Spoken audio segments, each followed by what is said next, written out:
तर आज आपण बनवणार आहोत सँडविच. त्यासाठी सगळ्यात पहिले काकडी टमॅटो कापून घेतला आणि 2 ब्रेड घेतलेले आहेत. तर सगळ्यात पहिल्यांदा व्हेज मेयोनीज टाकून घेऊयात.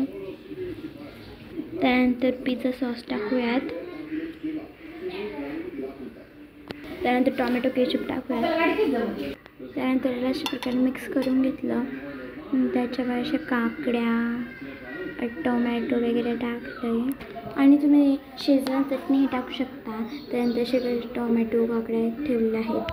त्यानंतर त्याच्यात चीज किसून टाकलं आणि नंतर एक असा ब्रेड ठेवून दिला दोन्ही ब्रेड सँडविचवर. आता तव्यावर थोडंसं तेल टाकून घेऊयात. तेल असं व्यवस्थित पसरल्यानंतर सँडविच आता आपण त्याच्यावर ठेवून देऊयात. आणि तुम्ही तेलाच्या ऐवजी अमूल बटरचाही यूज करू शकता. त्यानंतर सँडविचची कटिंग केली आणि खूप मस्त झालं ते सँडविच.